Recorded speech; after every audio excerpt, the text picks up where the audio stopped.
2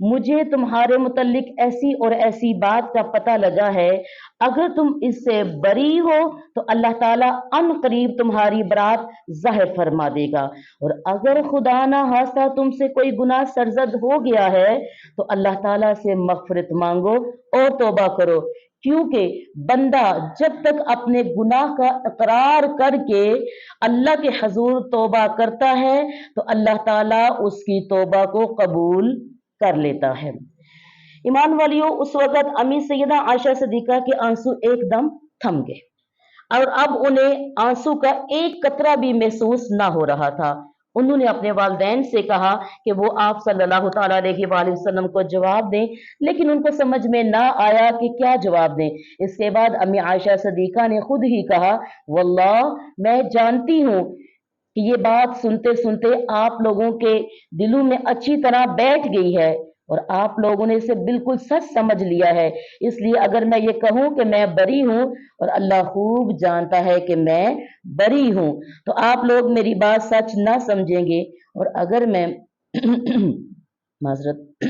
اور اگر میں کسی بات کا اعتراف کر لوں حالانکہ اللہ خوب جانتا ہے کہ میں اس سے بری ہوں تو آپ لوگ صحیح مان لیں گے۔ ایسی صورت میں واللہ میرے لیے اور آپ لوگوں کے لیے وہی مثل ہے جسے حضرت یوسف علیہ السلام کے والد نے کہا تھا، اور آپ نے کیا کہا؟ سورہ یوسف میں ہے فَصَبْرٌ جَمِيلٌ وَاللَّهُ الْمُسْتَعَانُ عَلَى مَا تَصِفُونَ، صبر ہی بہتر ہے اور تم لوگ جو کچھ کہتے ہو اس پر اللہ کی مدد مطلوب ہے۔ ایمان والیوں، اس کے بعد کیا ہوتا ہے کہ اس کے بعد امی سیدہ عائشہ صدیقہ دوسری طرف